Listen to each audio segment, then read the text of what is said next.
Shalom Arav, Shavua Tov, Chodesh Tov. Attendez.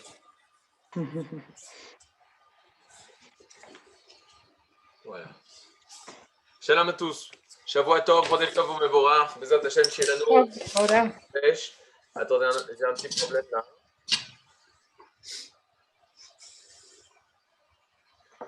Il y a un problème parce que la vidéo, elle met en miroir nous. Nous voyons, nous vous voyons. Vous cliquez sur la arrêter vidéo, vous cliquez sur le petite flèche qui va vers le haut. Il y a paramètres vidéo. Dans paramètres vidéo, il y a. Paramètres vidéo, je l'ai annulé le mettre en miroir. Alors remettez-le peut-être, comme ça fera miroir sur miroir. Mais vous n'êtes pas en miroir. Parce qu'on voit l'écriture en hébreu normal. Ah non, vous voyez normal alors. Vous voyez normal là? Shalom. Oui. Ou alors ça va. Ok, mais c'est derrière bon, ça marche. Alors, on a décidé avec David de donner 10 minutes de questions. Maintenant, je vous préviens tout de suite par rapport aux questions. Il y a des questions que je n'arriverai pas à les rentrer dans le contexte du cours, les contextes du but du shiur de mieux comprendre la Emouna. Je ne pourrais pas répondre dans le cours. Deuxième sorte de questions, il y a des questions que, oui, c'est directement en rapport avec le sujet, mais Rabbi Houda va en parler, ou moi plus tard, je voudrais en parler. Donc ça aussi, je ne répondrai pas. Donc, les dernières questions, je vous dirai si on peut répondre. C'est-à-dire, par rapport à ce que j'ai dit jusqu'à maintenant, oui, c'est important d'être méopas, d'être sur le même niveau. Alors, Bechavot, je vous écoute. Alors, par contre, tu peux? Oui.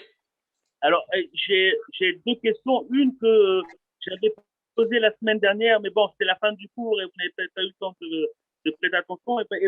Bon, l'idée, c'est en rapport avec la Semouna et les parachutes qu'on est en train de voir en ce moment. Alors, la première, c'est sur, vous avez demandé par rapport à ce que, selon tous les avis, tout le Ham Israël avait entendu la première libéra, le premier commandement. Alors, Asher Oteticha Meret Mitzrayim. Et 40 jours après, ils disent Ze Aish Moshe Asher Elanu Me Mitzrayim. Alors, a priori, il y a une contradiction. Ça va pas. Et ma deuxième question, c'est que on a vu cette semaine justement pour les Shalosh à Regalim où il est marqué Yerae et Zechurecha Shalosh Pamim Beshana, ouais. Et après on verra Lo Irani Adam Bachai.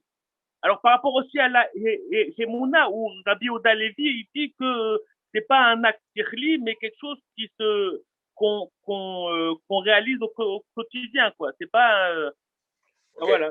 Mais c'est des chazak. La deuxième question, je pense qu'on va la laisser de côté. La première question, Rabbi Houda Levi va parler du Chet HaEgel. Qu'est-ce qui s'est passé au Chet HaEgel? Maintenant, premier élément de réponse, et je peux donner par rapport sans spolier, je ne sais pas comment dire, Rabbi Houda Levi dans la suite. Le Lignan, il est comme ça. C'est que il est vrai, et ça c'est en rapport directement au cours qu'on a lu la semaine dernière. Il y avait un manque de Emouna dans le sens où le Ham Israël ne savait pas, c'est-à-dire ne savait pas que Akadosh Baruch Hu allait parler au peuple d'Israël.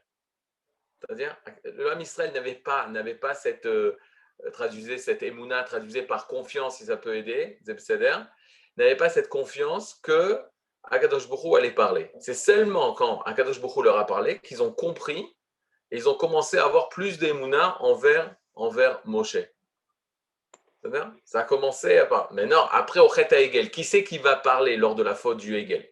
Qui c'est qui va dire El Elokecha Israël, voici tes dieux Israël?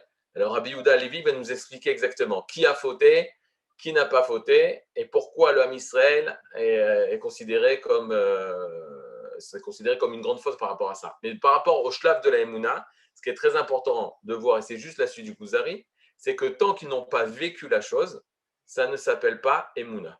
Emouna, c'est par le vécu. Donc, Hot Paham, Rabbi Houda Levi commence à dire, le Raver, il dit au roi des Khazars, en fait, moi, je peux te parler uniquement d'une expérience qui a été vécue. Hachem a une expérience avec le Ham Israël, la sortie d'Égypte, puisque après il va dire c'est moi qui vous ai fait sortir d'Égypte, c'est quelque chose qui a été vécu. Donc, quand c'est vécu, ça peut rentrer dans le cadre de la Emouna. Tout ce qui n'a pas été vécu, alors il faut savoir, est-ce qu'on peut avoir utilisé la Emouna pour ça? Pour l'instant, on ne sait pas. Rabbi Yehuda Levi, juste, il nous dit, si tu parles de Emouna, je te parle de relation avec un Hachem, un Dieu, et le Dieu, je ne peux le connaître seulement par son action qu'il a eue avec le peuple d'Israël. Et ça, c'est très, très, très important, c'est la base. C'est-à-dire qu'on ne voit dans les paroles du Chaver, du rabbin, Hachem uniquement dans les relations qu'il a avec le peuple d'Israël. Sorti d'Égypte, don de la Torah, il s'occupait dans le désert, 40 ans dans le désert, il les a fait rentrer en Eretz Israël, il les a ouvert la mer des joncs, etc. C'est-à-dire c'est une relation que le Ham Israël a vécue avec le divin. Rabbi Yehuda Levi n'essaye pas de donner une définition théologique, philosophique, intellectuelle de Dieu, mais au contraire, il raconte une histoire vécue, une expérience vécue. Donc, il faut savoir quel rapport avec la Emouna et pourquoi c'est important. Et comment moi, la question, quand en général j'enseigne ça, les élèves disent mais moi, je n'étais pas au Sinaï, ou bon, mais ok, ça ne me concerne pas, mais on est 3000 ans après, qu'est-ce qui se passe aujourd'hui? Donc, ça, on y arrivera. Mais la première des choses, quand le roi des Khazars lui pose la question, Rabbi Yehuda Levi répond une expérience. Une expérience. Et c'est comme on avait expliqué, Rabbi Avraham Ibn Ezra, hein, il n'est pas d'accord avec Rabbi Yehuda Levi par rapport à ça. Parce qu'il dit non, il y a une autre raison. D'autres questions? Ça n'a pas marché. Oui, Rav, j'ai une question. Je peux vous avez dit donc que la Emouna, c'est la faculté qui permet de vivre la chose et que de le vivre au niveau personnel, individuel, ce n'était pas suffisant, Nahon. C'est parce qu'on le vit au niveau collectif que… On doit arriver à ça. La Emouna, elle va se développer. Mais la première définition de la Emouna, le Sechel, l'intellect, nous permet de comprendre les choses. C'est-à-dire quand je m'assois sur un texte philosophique, un texte en mathématiques, ou un texte en informatique, ou en physique, tout ce que on utilise notre intellect pour pouvoir comprendre, analyser, etc. Quand je vais me balader, je fais un tioul en Eretz Israël, je vois les amandiers en fleurs, etc. J'utilise mes chushim, mes sens, ok? Et grâce à mes sens, j'arrive à rencontrer la nature. Je regarde les yeux, les odeurs, etc. Ça, c'est utiliser le sechel ou le regesh. C'est utiliser soit l'intellect, soit le côté émotionnel. La Emouna, c'est autre chose. Emouna, c'est une faculté que l'homme a de pouvoir vivre. Je suis en cours. De pouvoir vivre le sujet c'est sur la feuille. Dans lequel on a la Emouna. C'est-à-dire, je vais vous donner un verset, vous allez tout de suite comprendre de quoi je parle. L'un des derniers prophètes. C'est-à-dire, c'est une blague, mais ce n'est pas une blague. On est à Purim, donc on peut parler de Milta d'Ebdichuta, un mot de bonne humeur. Il y a un des derniers prophètes, c'est Habakkuk. Habakkuk. C'est-à-dire, Habakkuk. Au Perek Dalet, me semble-t-il, au chapitre 4, il va dire la phrase très connue, mais mal connue. Tzadik, Be'emunato,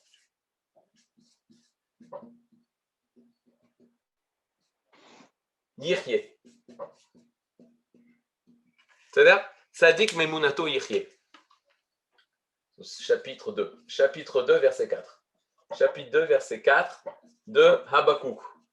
C'est-à-dire, maintenant, qu'est-ce qui est dit là-bas? Tzadik, Be'emunato, Yirye. Pourquoi je dis c'est mal connu? Parce que dans les rues à Tel Aviv, quand on veut dire que chacun il a sa vérité, laissez-vous tranquilles les uns les autres, alors il dit Ish be'emunato yirye. Un homme avec sa emuna, il vivra. Or, c'est totalement faux. Il n'y a pas marqué Ish be'emunato yirye, il y a marqué tzadik. Un tzadik, c'est un tzadik. C'est-à-dire pas un tzadik, un tzadik. C'est quoi un tzadik? Un vrai tzadik, un vrai juste. Be'emunato yirye. C'est dans sa emuna qu'il vivra. Donc, déjà, Habakkuk, il fait le rapport entre la emuna et la vie.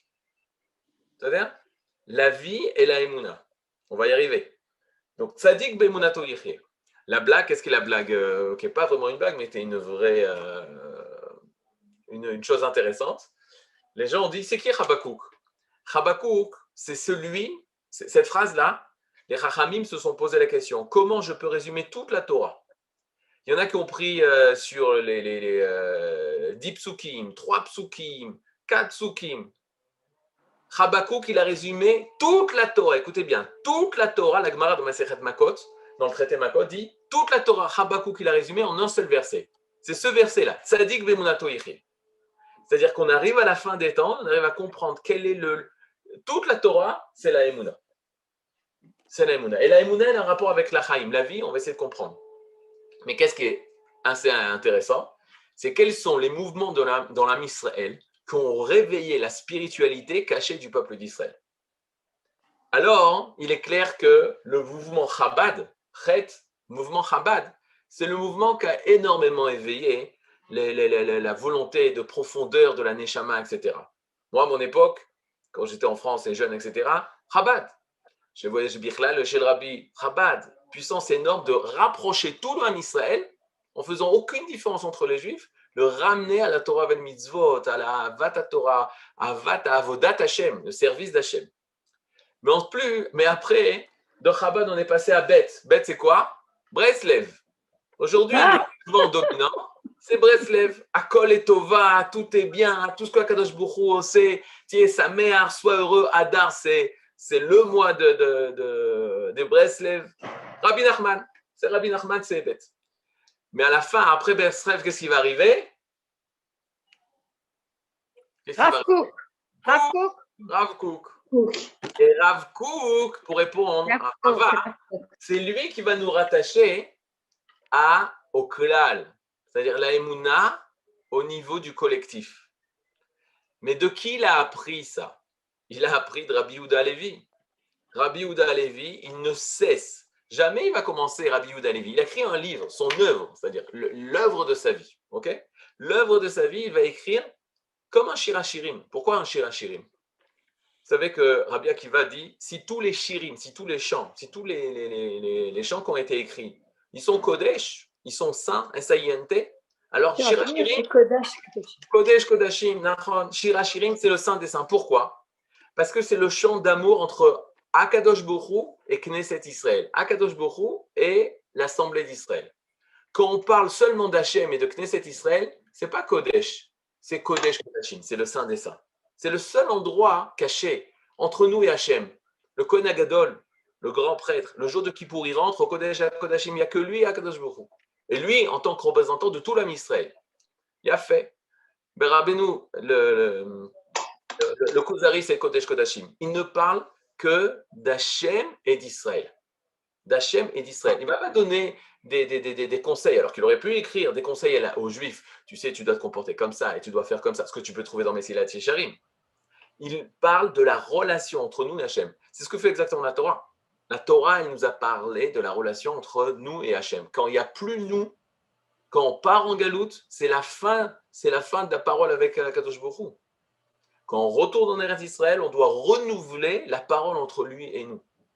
Toute la Torah, c'est le lien entre nous et Akadosh Baruch Hu. Akadosh Baruch Hu et Knesset Israël. Ça va? Il a fait mode. Donc, Tzadik bemunato yichin, c'est ce que je veux expliquer. Alors, encore des questions et ensuite, on va redonner une définition. C'est quoi la Emouna Shlema? La différence avec la Emouna? La Emouna parfaite. Ok, on va y arriver. Emouna Shlema et Emouna Temima. Mais ça, c'est déjà, il faut comprendre la Emouna Pshuta, la Emouna simple. Mais Emouna Shlema, on va y arriver. Emouna Shlema, je vous dis juste en un mot, les gens pensent, certains, même Rabbanim et Talmidei Chachamim, et tu dis, à quoi ça sert d'étudier le Kuzari? Il faut une Emouna Temima.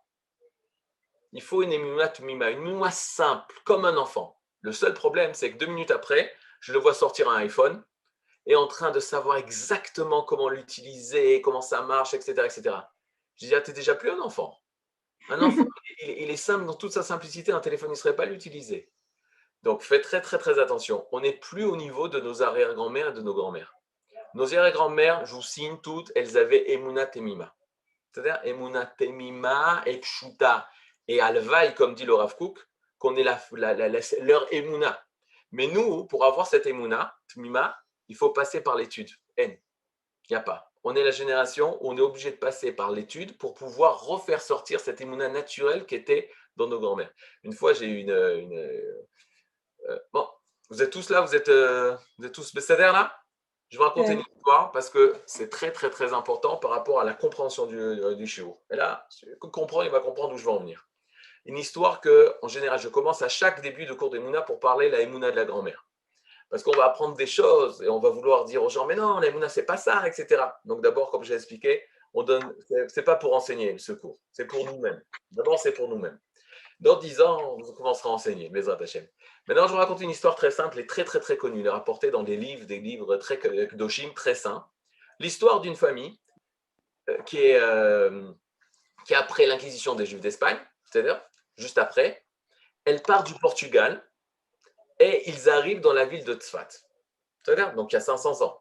À cette même époque, qui y avait dans cette ville de Tzfat? Il y avait Rabbi Yosef Karo, l'auteur du Shulchan Aruch, et il y avait le Harizal, le Hari HaKadosh. Ok, c'est-à-dire, c'était une époque extraordinaire. C'était 1530, 1535. À la ville de Tzfat, il y avait une renaissance, la renaissance de la Torah. Il ne faut pas oublier que la renaissance d'Israël, ça n'a pas commencé avec des gens du kibbutz. Au Hashem, que les gens du kibbutz ont fait des mitzvot extraordinaires, mais ça a commencé par une renaissance de la Torah par le Shulchan Aruch. L'auteur du Shulchan Aruch est monté en Eretz Israël. On étudiera ça. Bon, la petite histoire, elle est très simple. C'est quoi l'histoire? C'est qu'un jour, Shimon et Sarah, c'est un couple très simple. Emouna, très simple. Il ne savait ni lire ni écrire. Et lui, il venait tous les Shabbats à la Beth Knesset. Et un jour, un Shabbat, il va à la Beth Knesset. Et Kaniré, c'était dans les parachutes de Trouma, Tetzavé, dans les parachutes d'aujourd'hui, de ces semaines qui viennent. Et là-bas, il s'est passé une chose terrible. C'est que le Rav a commencé à crier et à parler des Lechem Apanim. C'est quoi Lechem Apanim? C'était les pains, les 12 pains qu'on mettait au Beth Amikdash, au temps du Beth Amikdash, au temps du temple de Jérusalem qui était là. Et il criait, le Rav, c'est un Beth Knesset, il dit, vous savez que depuis que Akadosh Baruch Hu n'a plus les pains, ces chalot qu'on lui a emmenés, alors il n'a plus de pain, il n'a plus de quoi manger. Et il n'y a plus les lechamim, et il n'y a plus le lechem apanim, il n'y a plus le lechem apanim, il n'y a plus ces pains. Et c'est un manque énorme pour Akadosh Baruch Hu. Akadosh Baruch Hu, il souffre de ça. Et ça avait énormément perturbé Shimon.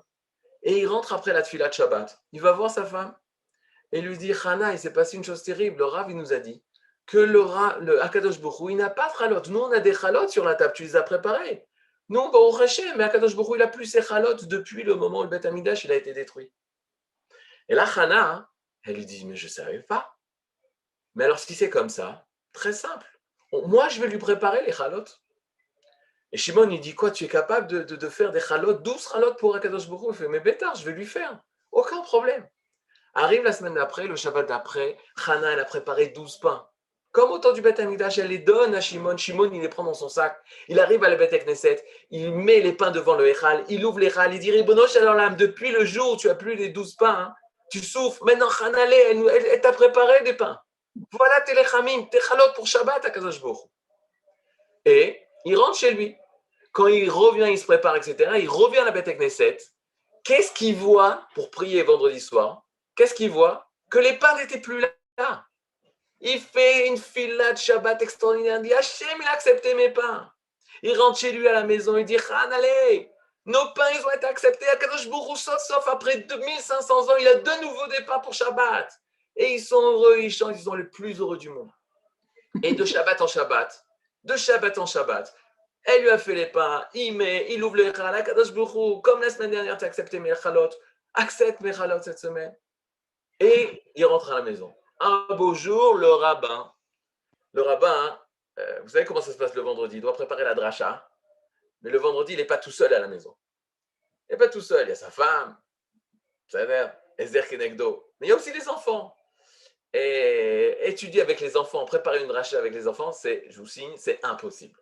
Donc il dit, où je vais trouver? Je vais à la Beth Knesset. Il va à la Beth Knesset, il s'installe dans l'étage des femmes. Il est en train d'écrire sa dracha, le discours qu'il va dire le Shabbat soir, et il voit le film. Qu'est-ce qu'il voit? Il voit Shimon arriver, mettre les pains, crier Hachem depuis le temps de truc. Ah. Il repart, il voit Messaoud qui rentre pour nettoyer la Beth Knesset avec un sac énorme. Il prend les pains, il les met dans son sac et il part. Et il lui dit regarde, c'est quoi? Messaoud, reviens ici. Il dit, monsieur le rabbin, je ne savais pas que vous étiez là. Oui, je dois préparer la dracha, c'est une autre histoire. Mais explique-moi, c'est quoi ça? Il fait, rabbin, je ne sais pas. Un miracle. Depuis quelques semaines, qu'est-ce que je trouve à chaque fois que je viens nettoyer les Beth Knesset? Lire votre Shabbat, je trouve 12 pains. Un miracle. Un Kadosh Baruch Hu, il me donne 12 pains. Et là, il comprend tout ce qui se passe. Il a fait appeler Shimon. Shimon vient à la Beth Knesset. En face, Messaoud et le rabbin. Le rabbin, il dit, Shimon, explique-moi, c'est quoi cette histoire? Shimon, il a un sourire énorme. Rav, je ne voulais pas vous le dire, mais vous vous rappelez, il y a 1 mois, 2 mois, vous m'avez touché. Vous m'avez parlé des pains, des lechem apanim du Beth Amikdash, Akadosh Baruch Hu. Ils souffraient depuis qu'ils ne les avaient pas eu. Alors, Hanalé, ma femme, ma Hana, moi, elle a dit, on les prépare. Allez, je fais 12 ralotes en plus. Et Rav, je ne vais pas vous dire parce que c'est gava, c'est trop d'orgueil. Hachem a accepté, c'est les chamim. Nos chalotes, il a accepté. À ce moment-là, le rabbin, et là je vous signe, j'aurais pu être ce rabbin-là. Je vais dire, Shimon, c'est Messaoud qui prend tes pains. Et Messaoud, il dit, oui, je sais pas moi, c'était Efker. Il y avait des pains devant le Echal. C'est Efker, je peux les prendre. Et là, Shimon, il commence à comprendre. Et de l'intérieur, il souffle au même moment. Accrochez-vous. Au même moment, c'est maintenant que ça commence l'histoire. Un chaliar du Harizal, un envoyé du Hari Akadosh, il lui dit, qui est le rabbin de cette Beth Knesset? Et le rabbin, il dit, c'est moi. Le Hari Akadosh a un message pour toi. Tu ne finiras pas l'année.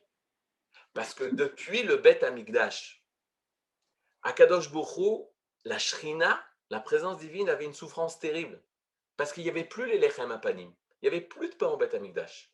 Mais depuis que Shimon et Hana ont emmené ces pains, alors ça a fait un achat ruach à Kadosh Baruch Hu, ça a fait un plaisir énorme à Hachem.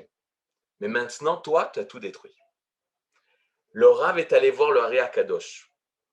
Il a demandé de faire tchouva, il a fait tchouva, il faut faire tchouva. Mais mourir, tu mourras. Il est mort la même année.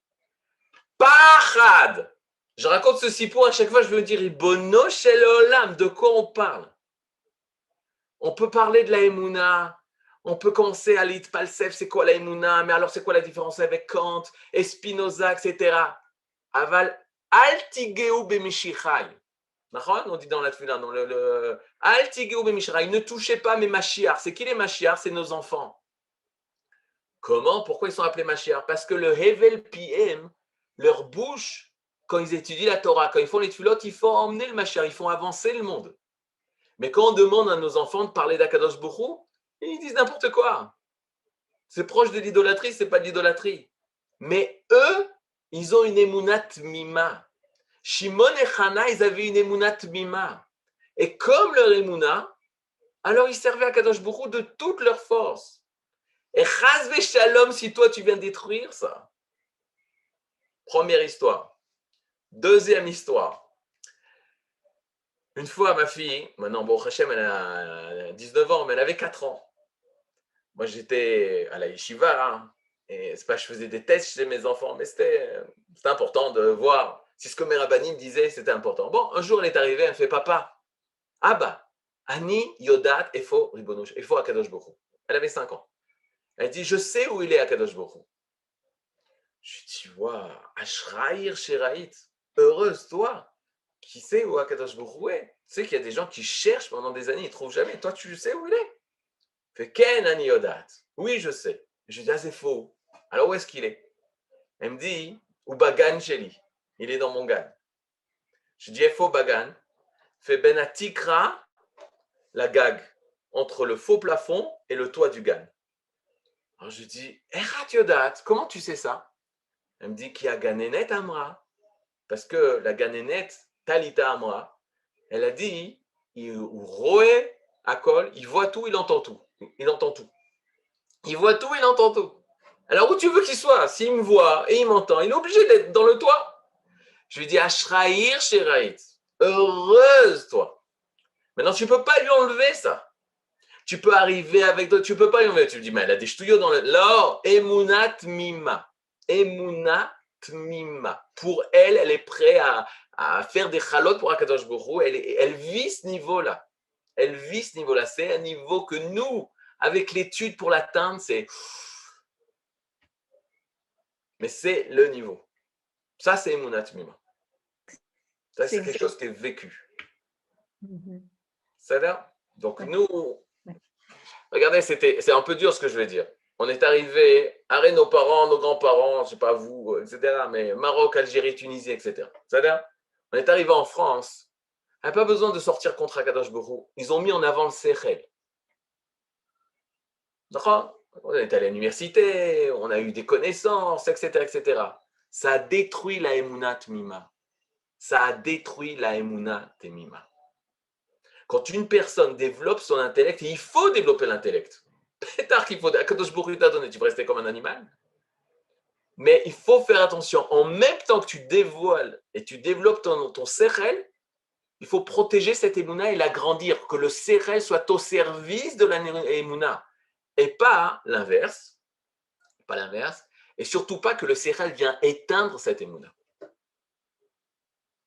Alors nous, on essaye en fait de récupérer par l'étude cette Emounat Mimad d'enfant. Cette Emounat Mimad de nos grands-parents. Vous comprenez? Ah, moi, je suis désolé, j'ai pas compris. C'est Qu'est-ce que trop t'as basique.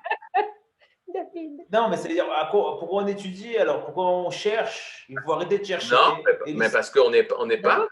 Tu sais qu'il y a Mars, tu sais qu'il y a Saturne, et tu sais qu'il y a des molécules. Tu comprends ce que je veux dire? Avant, il ne savait pas, Kadosh Baruch Hu, de quoi tu me parles? Et là, le sérel, il est énormément développé chez nous.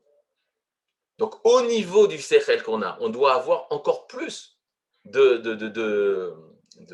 on doit travailler encore plus pour dévoiler encore plus notre émouna, grandir cette force de relation avec le divin. C'est un truc très simple. C'est jusqu'à maintenant, dans l'espace, on croyait que Dieu il était là. On ne savait pas que l'espace existait. On ne savait pas que les planètes existaient. Personne ne dit Dieu, il est dans le ciel. Puis tu vas dire, oui, Dieu, il est dans le ciel, je te prends dans le ciel. Je t'emmène, tu n'es plus. Tu es dans l'espace. Où est Dieu? Ah, je sais. On m'a menti. Ça veut dire? Donc, ça veut dire que quoi? Là, c'est un sérel qui met en danger la Emouna. Donc, il faut avoir un sérel beaucoup plus profond pour pouvoir dévoiler cette Emouna. Maintenant, Akadosh Baruch Hu, il a fait ça exprès. Le Zohar nous dit, Bishnat Tor, l'année Tor, c'est 1800, 1860, la révolution industrielle. L'année de Tor, Yipatru Sha'arei Chorma, s'ouvriront les portes de la connaissance, du chol, du profane. Veipatru Sha'arei Razei Torah, s'ouvriront les portes des secrets de la Torah. C'est-à-dire que ça fait depuis 200 ans, c'est-à-dire près de 200 ans, où le monde entier a avancé énormément. Tout le monde sait lire et écrire.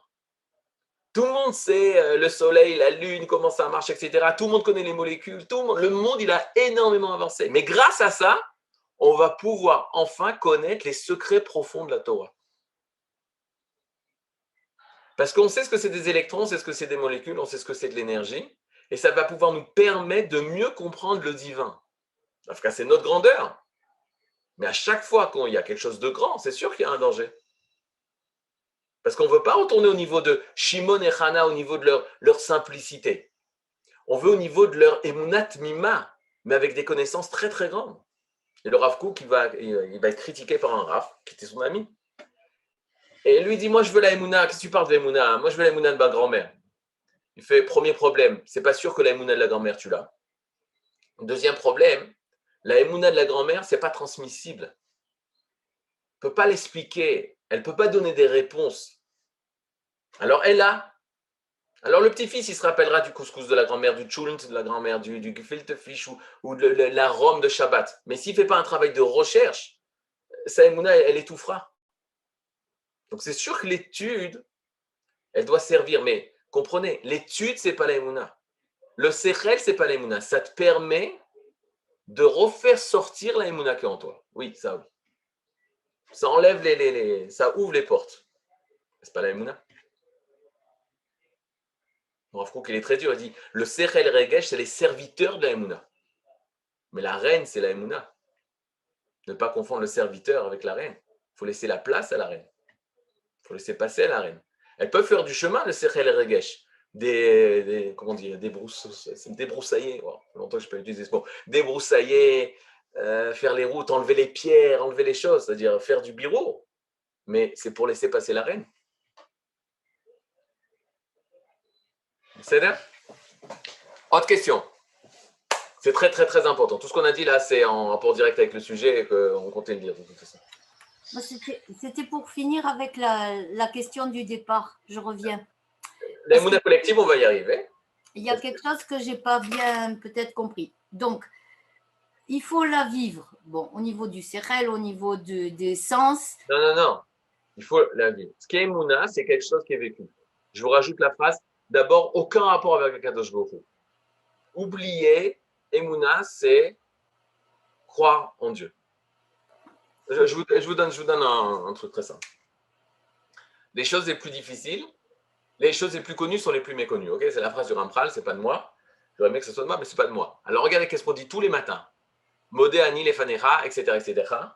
Bechemla, Rabba, Emunatecha. Ok? Maintenant, tu demandes à toute personne. Bechemla, Rabba, Emunatecha. Alors, je traduis. Je suis reconnaissant et je te remercie et je reconnais que tu es vérité devant toi qui m'a ramené mon âme avec Chemla, avec mensuétude, avec miséricorde, mensuétude. Rabba, grande. Emunatecha, ta emuna. Maintenant, comprenez une personne normale. Quoi, normale? Je ne sais pas si elle est normale. En tout cas, nous, avant d'étudier, on disait emuna, c'est croire en Dieu. Tu as la emuna? Oui. J'ai la emuna, je crois en Dieu. J'ai pas la emuna, je ne crois pas en Dieu. Tu as la emuna, t'es ma'amin, t'es un croyant, t'es pas un croyant. Vous l'avez? Emuna, je crois en Dieu. Je crois que Dieu existe. Il y a fait. Où est-ce qu'il faut mettre la virgule? La halakha nous dit. La halakha, Rabbi Yosef Karo, il a écrit pour ça. Il a écrit la halakha. Ne te trompe pas. Il faut dire Bechemla, virgule. Rabba et Munatecha, ça va ensemble. Il faut dire Rabba et Munatecha. En fait, pourquoi? Parce que c'est la reprise d'un verset qui dit Hadashim la Bekarim, le renouvellement des matins, Rabba et Munatecha, grande est ta Emuna. D'accord? Mais pourquoi nous, on a mis quoi? Pourquoi moi, quand j'étais petit, je mettais Rabba sur Chemla? Parce que Emunatecha, ça voulait rien dire pour moi. Parce que pourquoi ça veut dire pour moi? Parce que si Emuna, c'est croire en Dieu, ta Emuna, ça veut dire que Dieu y croit. En qui il croit? La Emuna, c'est moi par rapport à lui. Vous comprenez?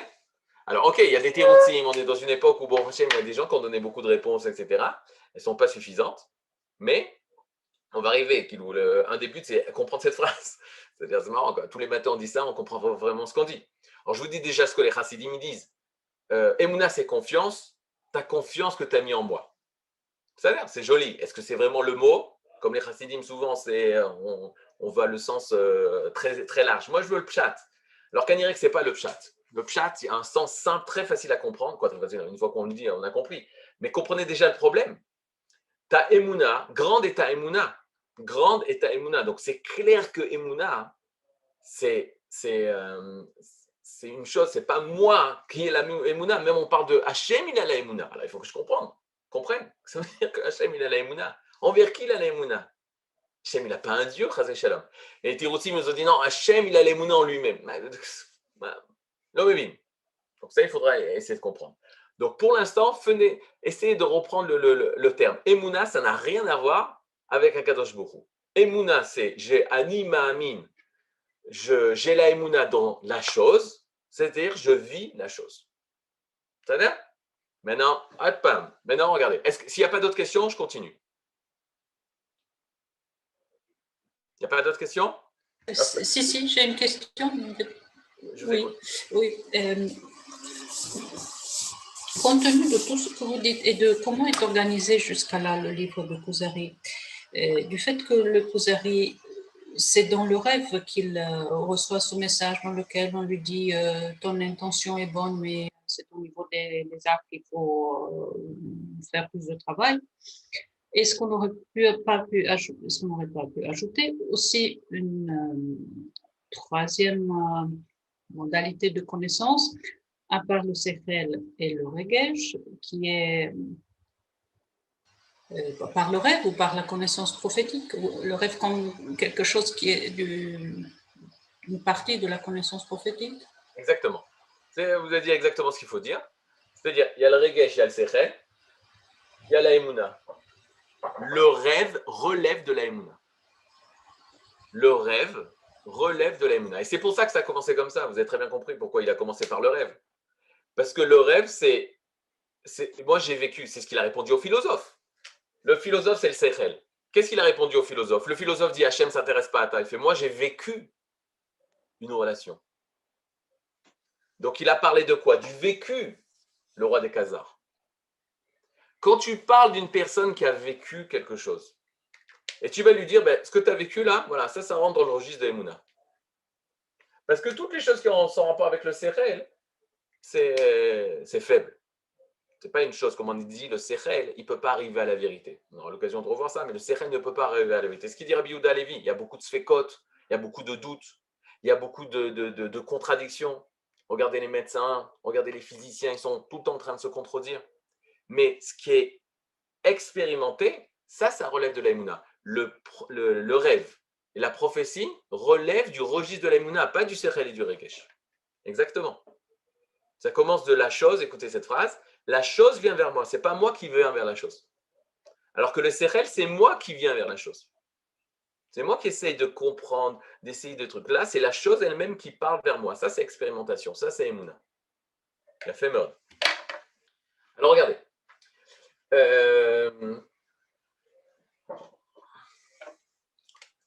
On y va. C'est un peu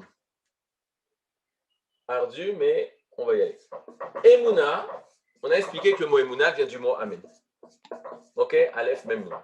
C'est-à-dire, le mot Amen, on a donné deux significations. Aleph Mem Nun, c'est soit Amen, et on a expliqué Emet, soit Aleph Mem Nun, c'est Oman.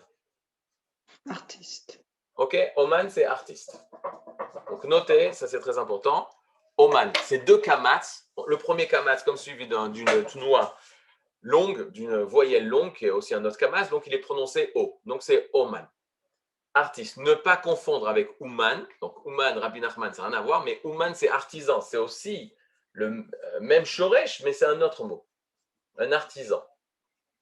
C'est-à-dire? Jusque-là, c'est c'est-à-dire? Bien fait. Maintenant, lorsqu'on parle de Oman, d'artiste, il faut savoir quelle est la force de l'artiste. Si on pose la question, quelle est la force de l'artiste? Qu'est-ce qui fait que l'œuvre que l'artiste a faite coûte 100 000 shekels? C'est-à-dire? Alors, à vous de répondre. Une réponse courte. Qu'est-ce qu'est la force de l'artiste? Qu'est-ce qu'est la capacité de l'artiste? Pourquoi lui, c'est un artiste, et lui, c'est un artisan, et lui, c'est rien du tout? C'est-à-dire, il va faire... Vous comprenez la question? Il va imaginer sur une... la capacité symbolise. Il va exprimer dans l'intellect aussi l'émotion et la sensation. Ok. Il y a les trois dimensions. Les trois dimensions, ça marche. Quoi d'autre? Il va toucher notre émouna, en fait. La capacité de mettre de l'âme dans son travail. La capacité de mettre de l'âme dans son travail. Ok. Quoi d'autre? D'arriver à avoir... Vous êtes proche, c'est très très bien. D'arriver à avoir un message qui est compréhensible par beaucoup de gens, par la plupart des gens. Par la plupart des gens, ok, ça va être un artiste best-seller, c'est-à-dire que il va exprimer tout le monde. Ok, quoi d'autre? Sa manière d'exprimer quelque chose d'extraordinaire. Où est-ce qu'il exprime ça? Dans son imagination. Dans la matière, il fait descendre. Dans la matière. Dans le ciel et la terre. Il y a fait... Alors on y va. Il y a fait mort. Alors regardez.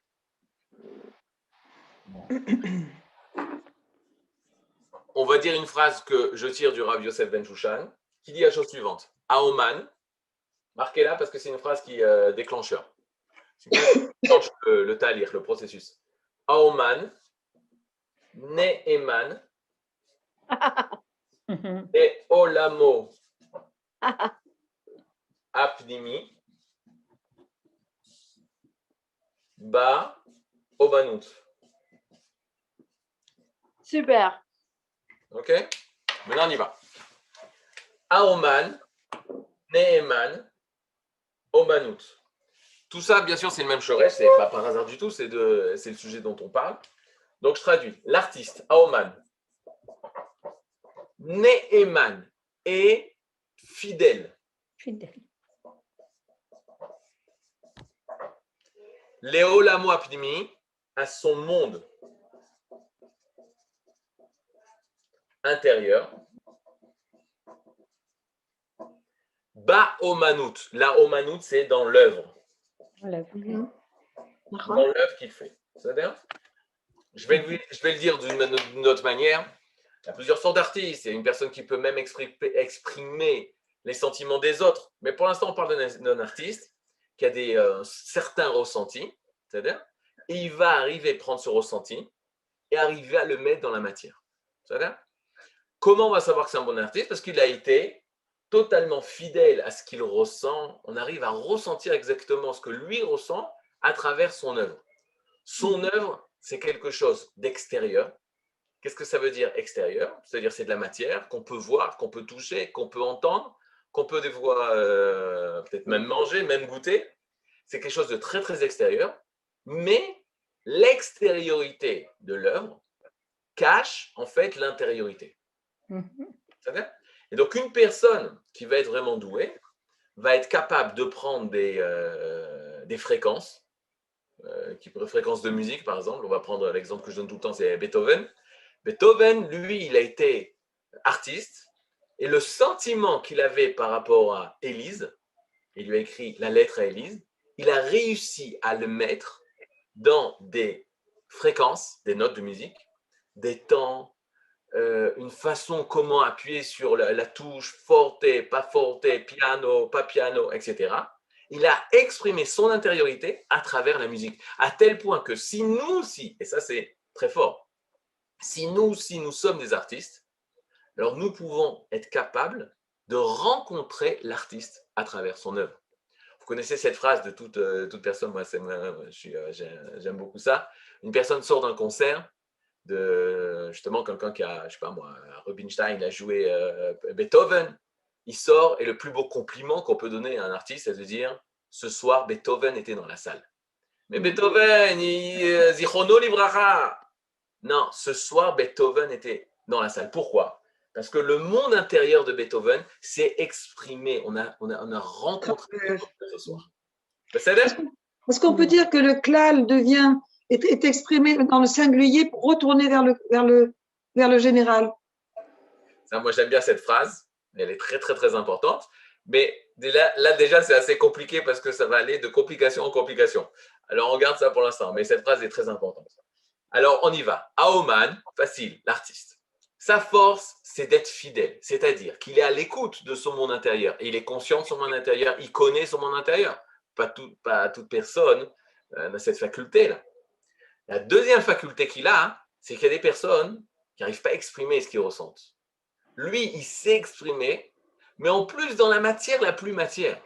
Et c'est ça qui fait sa force. Il y a fait mode. Maintenant, vous pouvez faire, je n'ai pas la place dans le tableau parce que je veux laisser là, vous faites une colonne, vous marquez intérieur, extérieur. Ouais, je vais le faire avec vous. Non.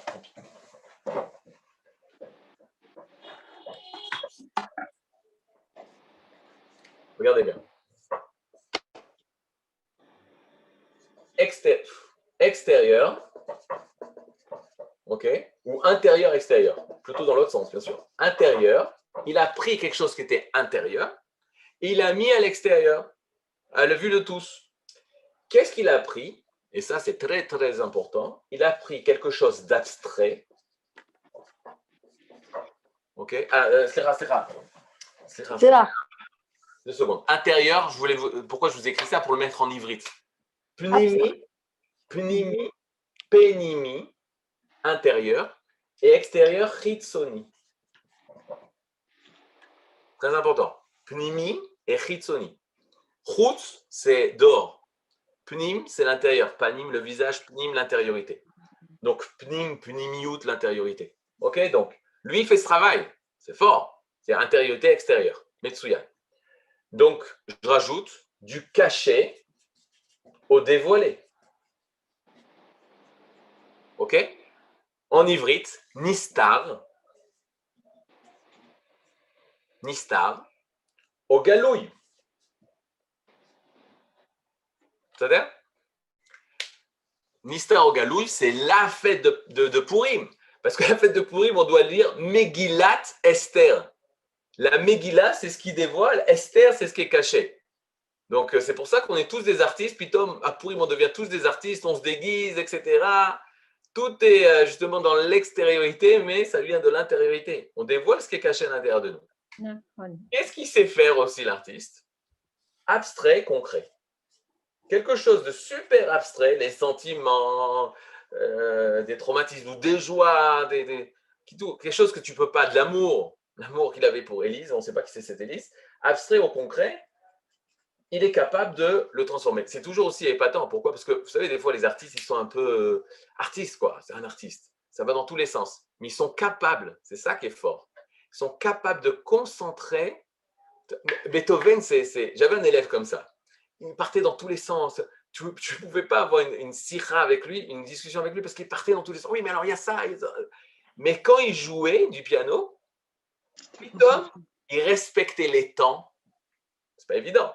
Il respecte les temps, il respecte les règles, il respecte le cadre, il respecte la structure. Vous savez, ça me choque souvent. Des fois, il y a des personnes, ils veulent justement, non, on se sent, il faut exploser. Mais de l'autre côté, l'artiste, c'est ça sa force. Il arrive à prendre tout son monde et à Tzimtzum, bidiouk. Ok.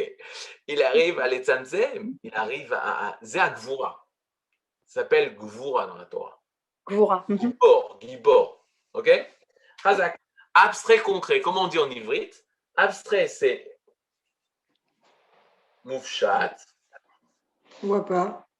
On voit pas sur l'écran. Vous voyez pas? Alors je vais marquer. Il faut le lever. Merci. Abstrait. Abstrait, c'est moufchat.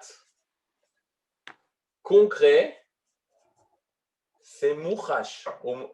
Mouchashi. Ça vient de quel mot? Mouchashi? Rouge. C'est l'essence, exactement. La rouge, c'est sentir. Donc, moufchat et mouchashi. Ok, ça, il faut l'avoir dans la tête. Non, c'est le truc normal de l'artiste, mais il faut l'avoir parce que après, ça nous rappelle. Maintenant, laissez votre esprit réfléchir, Kendra. J'ai dit que Emouna, ça n'a rien à voir avec Akadosh Borou. À la fin, on va voir que ça a à voir avec Akadosh Borou, mais pas le Akadosh Borou qu'on s'imagine maintenant. C'est tout ce que je veux vous dire. Donc, si vous faites des rapports avec d'autres choses, faites-le. Donc, Mouchat, Mourachi, Pnimi Chitzoni, Nistar Galoui, etc. Et je vais dessiner un dessin sans avoir la prétention d'être un artiste. Et on va laisser la place après au Rav Yoel. J'ai un peu honte. J'espère que le dessin sera effacé avant qu'il apparaisse. Ça a l'air? Alors, on y va. En général, je résume comme ça, c'est très simple. Ici, on a le Oman. Essayez de faire ces dessins aussi chez vous parce qu'après, on va comparer tout ce qu'on va faire. Il y a 4 dessins qu'on doit faire et après, on va. Maintenant, ici, qu'est-ce qu'il fait le Oman? Ok, alors regardez. Il exprime l'amour qu'il a pour sa femme. Sa femme, c'est un soleil qui permet à la famille de grandir. Plein de fleurs, etc. C'est une maison. Une Ikarabaït. Zabaït, Zakaratabaït, et le Shemesh. Et la lune est aussi grande que le soleil. Parce que ça arrivera que l'homme et la femme seront, dans le dévoilement, seront égaux, etc. Chazak, ça s'appelle, comment on appelle ça en ivrite? Ça s'appelle à Omanout. Omanout. À Omanout. C'est-à-dire? C'est l'œuvre. C'est-à-dire à Omanout. Ça s'appelle le Oman, ça s'appelle l'artiste. Et là, attention, on y va. Est-ce que vous êtes prêts? Not really, not yet. Je vais effacer le bas parce que j'ai besoin du bas. Non, on n'a effacé rien. Alors regardez, on a dit, essayez de penser en ivrite, à Oman, l'artiste, Neeman est fidèle, Léolamo Apnimi à son monde intérieur, Baomanout dans l'œuvre ou à travers l'œuvre. Jusque-là, ça va. Maintenant, regardez, je vais renverser le sujet. Je vais parler de la Omanout maintenant. Et la phrase, elle ne commence pas par le sujet artiste, mais elle commence par le sujet Omanout. Alors, on le fait ensemble. Regardez bien. À Omanout. Ok? Vous êtes là? Et à Oman. La Omanout, 3 petits points, l'artiste. Ok? Maintenant, je veux des mots en français. Complétez, vous avez à compléter ça en verbe. À Omanout, il faut me dire un verbe, l'artiste. L'œuvre, l'artiste. On y va, j'ai entendu un bon mot, on y va, dévoile. Mégala. Révèle. Non, non. Mégala. Dévoile. Mégalé, mégala. Révèle. Mégala. Mégala ou mégala? Mégala. Dévoile. Interprète. Interprète. Etapnimut. Etapnimut. C'est là où révèle. En français, comment tu vas dire? L'œuvre, elle. Révèle. Révèle. Dévoile, interprète. Quoi d'autre? Allez, des mots, des mots. Révèle. Révèle. Concrétise. Concrétise. Là, très fort. Concrétise. Ouais, ça s'appelle concret. Exprime. Il a fait mode. Allez, Exprime. Et il se réalise aussi lui-même. 2 secondes. À Omanout. À Omanout. L'œuvre. Mégala. Moi, Etapnimut. je dirais Etapnimut. Rava, vous avez parlé de l'artiste. Moi, je parle de l'œuvre. Mais dites la même chose avec l'œuvre. C'est quoi? Oui, oui, oui. Rava, dites la même chose avec l'œuvre. Ben, elle réalise. L'œuvre réalise l'artiste. Alors, bien sûr que, regardez, on va être d'accord, quand la lettre réalise, qu'est-ce qu'elle réalise de Beethoven? L'amour de Beethoven. Mhm. Il ne réalise pas la main de Beethoven, il ne réalise pas l'oreille de Beethoven, il réalise le sentiment de Beethoven. Sentiment. Razak. Alors, Manu dévoile, révèle, interprète, concrétise, exprime, réalise. Vous avez encore d'autres mots ou ça suffit? Textualise. Moi, je pense que ça suffit. Maintenant, regardez, ça suffit parce Illustre. que... Illustre. Faire un truc. Illustre. Illustre. Illustre. Razak. Maintenant, regardez. Maintenant, vous me faites confiance ou vous ne me faites pas confiance? Non, vous n'avez pas besoin de Emouna Shlema. Faites ce que vous Emouna voulez. Shlema. Faites On a ce que vous confiance. voulez. Mais je vais vous dire une chose très simple. Maintenant, on va faire un ulpan. OK? Et je vous demande d'oublier tout ce qu'on vous a dit avant. Et je vais vous apprendre le mot, c'est-à-dire le mot, que tous ces verbes-là, ils se rapprochent de la signification du verbe que je vais marquer ici. Ils se rapprochent, je répète, ils se rapprochent de la signification concrétise du verbe que je vais marquer ici. Oui. Alors, attention, 2 secondes, je vais marquer le mot et ensuite, je vais vous apprendre en ivrite vous allez me dire en ivrite quelle est la traduction de ce mot. Vous savez? Mais Vous ne la voyez pas chercher. On y va. Amina. Mais Amina. Le fidèle. le reflet. C'est le reflet. C'est le reflet de l'homme. le reflet. C'est le reflet de l'homme. Omanut Ma'amina. Oman. Qu'est-ce que ça veut dire, Ma'amin? Reflète. Miroir. Non. Fidèle. Elle est fidèle. Elle est fidèle. Certifiée. Elle traduit. Réfléchis. Elle croit. Il y a quelque chose qui ne va pas là. On a donné déjà toute la signification. Alors, c'est quoi? Qu'est-ce qu'il y avait marqué ici? La Omanout, elle est Mamina. C'est quoi Mamin? Fait dévoiler, fait révéler, fait interpréter, fait concrétiser, fait exprimer, fait extérioriser, fait réaliser.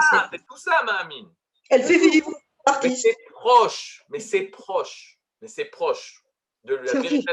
C'est les proches. Aïmouna, Chaya est elle vit l'artiste. Alors, elle dévoile l'artiste. Non, elle vit. Ok. Elle réalise, comme Raval a dit, elle réalise l'artiste. Ça, je suis d'accord. On va voir si elle vit. Je vais arriver à cette question. Bon, attention, vous avez compris le truc? Maintenant, les gens, en général, quand je dis Omanout Ma'amina, ils me disent, ah oui, l'œuvre, elle croit à l'artiste. Ça, c'est fini. Ça ne marche plus. C'est sûr que. Et là, l'œuvre, elle dévoile, elle réalise, elle exprime, etc. Maintenant, il y a Talmidai Yoter Mikulam. De mes élèves, j'ai plus appris que de tout le monde, que de mes potes, que de moi-même, que de trucs. Un élève, il me dit, ah, mais j'ai compris. C'est quoi le mot Emouna? C'est faire émaner. Émanation. Alors, faites très attention parce que dans le registre religieux, émanation, ce n'est pas du tout ce qu'on veut par rapport, ça va compliquer. Mais au niveau du terme, c'est pas mal. L'œuvre fait émaner l'artiste. C'est comme si l'artiste, il sort de l'œuvre. L'œuvre, je suis d'accord, il y a de vie, mais à Kavana, l'œuvre, elle fait émaner l'artiste. C'est la révélation, hein, elle révèle. Hein. Comme un grand soleil. Ribono Shel Olam, comment il a fait ça? Émaner, Emouna. Fait émaner. Psh, il a fait Beautiful. très fort. Maintenant, il nous reste 4 minutes. On y va. Vous avez fait, maintenant, regardez. Rien à voir avec Akadosh Baruch Hu, d'accord? Beethoven, la lettre Élise. La lettre Élise. La lettre Élise. Ma'amina et Beethoven. La lettre à Élise, elle est Ma'amina Beethoven. C'est bon? Est-ce que vous êtes d'accord avec moi que la lettre à Élise, qu'est-ce qu'elle est Ma'amina de Beethoven? L'amour qu'il avait pour Élise. Donc elle est Ma'amina, l'amour qu'il avait pour Élise. Mais elle est Ma'amina. Est-ce qu'elle est Ma'amina de manière fidèle? Bétar. Parce que sinon, ça ne serait pas une œuvre. Alors, parce que ça ne serait pas fait par un artiste, parce que l'artiste, il est tout le temps Oman, il est Neeman. Oman, il est Neeman. Oman, il est Neeman. Razak. S'il vous plaît. Je pense que vous êtes prêts à recevoir la dernière chose avec laquelle vous allez partir cette semaine. Maintenant, bon, on peut dire, s'il vous plaît, on peut dire aussi, l'œuvre, elle est enfantée par l'artiste. On peut dire que ça vient comme de la racine M. Exactement. Oui, tout à fait. Ima. Alors, je rajoute, bon, il y a fait. Emouna, le vrai shoresh, c'est M. Et M. M, ça veut dire deux. Et tous les mots, même latins, maman, mam, mom, etc., ça vient de même qui veut dire de la provenance. Emouna, ça vient pas de. Ça vient pas de. Il y a fait, Besséder, 2 secondes, je vais arriver, il nous reste 2 minutes. On y va. Maxime. Super, excellent. Vous avez une question à réfléchir, mais je vais devoir donner la réponse. C'est-à-dire? De quoi? Quoi ça passe? De quoi tu vis? Non, attention, vous avez compris un petit peu le shiur, que le but du shiur, c'est d'être très, très concret. Pas philosophique, etc. De quoi tu vis? De l'amour et de l'eau fraîche. D'amour et d'eau fraîche. C'est exactement ce que j'ai dit à mes beaux-parents. Il y a 24 ans, quand ils m'ont demandé, mais comment vous allez vivre? Moi, j'étais jeune étudiant, elle était jeune étudiante, mais de quoi vous allez vivre? Et donc, j'ai osé dire à mon beau-père, que il lui donne Refoua Shlema, d'amour et d'eau fraîche. Il a bien accepté, on s'est mariés, bon Hachem, on furent heureux et eurent beaucoup d'enfants. Maintenant, est-ce que c'est vrai qu'on vit d'amour et d'eau fraîche? Non. On vit de Emouna. De Emouna. De Emouna. Mais moi, Et s'il vous plaît, laissez le Rav parler. Je sais que c'est très intéressant. Laissez le Rav finir ses phrases. Merci beaucoup. Merci, David. Maintenant, regardez. De quoi tu vis? Quand tu poses la question, alors ils disent d'amour et d'eau fraîche. On sait que c'est faux. On sait que les personnes qui vivent, ils n'ont pas d'amour, ils n'ont pas d'eau fraîche. Donc, je m'excuse, mais je vais être très, très, très concret. De quoi tu vis? Mes élèves, ils me disent de Torah, de Gemara. Je dis oui, on te connaît, toi, c'est sûr que tu vis de Gemara. Bah, oh Hachem, mais les autres ne sont pas comme ça. Et là, de quoi tu vis? C'est-à-dire que quand je pose la question de quoi tu vis, des personnes arrivent à la conclusion que nous vivons de quoi? D'eau, de nourriture et aujourd'hui, combien on sait? D'oxygène, Bidiou. Alors, est-ce que c'est. De Neshima. Il y a fait, de Neshima, de respiration, ok? Oxygène, nourriture et liquide. Ça, c'est du émet, c'est du 1000% vérité. Et c'est ça de quoi on vit. Pourquoi? Parce que si on ne mange pas, si on ne respire pas, on ne vit pas. Maintenant, c'est le plus gros mensonge. Écoutez cette phrase. Je suis très stressé par le temps. C'est le plus gros mensonge qu'on peut nous dire. C'est faux. On ne vit pas de nourriture. On ne vit pas de respiration. De chayout. Et on ne vit pas d'oxygène. Et là, de quoi? Regardez. Le sommeil. Maintenant, regardez bien. Vous voyez cet appareil-là? L'appareil du Satan. Maintenant, comment tu déconnectes l'appareil du Satan? Tu enlèves la batterie.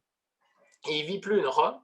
Tu remets la batterie, il vit. C'est-à-dire, vous êtes conscient que si une personne est morte, Razé Shalom, tu as beau lui donner l'oxygène, tu as beau lui donner la nourriture, ça ne marche pas. Ça ne marche pas. Pourquoi? Parce que de quoi il vit? Allez, dites-moi vous. De quoi tu vis? Le cœur. De vie. Le cœur, c'est un moyen pour vivre. De quoi tu vis? Du souffle d'Hachem. De souffle, c'est poétique. Neshama. Neshama, c'est compliqué. Chiyut. C'est quoi? Dites-moi. Le sang. Le sang. Le sang, il est porteur de l'oxygène. C'est aussi des moyens. Mais c'est Hachem qui décide de nous. Le sommeil, c'est important. Sans sommeil, moyen, nachon. Comme la nourriture, c'est important. Lechem, chalom, c'est les mêmes lettres. Nachon. Maintenant, ça a été dit, mais j'ai pris du temps pour que tout le monde réalise de quoi tu vis et je veux que ça soit du émet. Je vis, ça a déjà été dit. Par la force d'achat. Je vis de la vie. Du désir. Ouais. Je vais pas arrêter de dire. Oui, j'ai entendu. C'est le mot. Je vis de la vie. Maintenant, quand on dit ça, on a tout dit, on n'a rien dit. Non, on a tout dit. La vie, mais on a tout dit. On vit de la vie. Maintenant, la première chose dans laquelle on a la Emouna, c'est dans notre vie. Dans notre vie. Dans ma vie. Maintenant, vous avez une semaine pour digérer ça. Réfléchissez à ça. Et Shavua Tov, Kol Tov. Il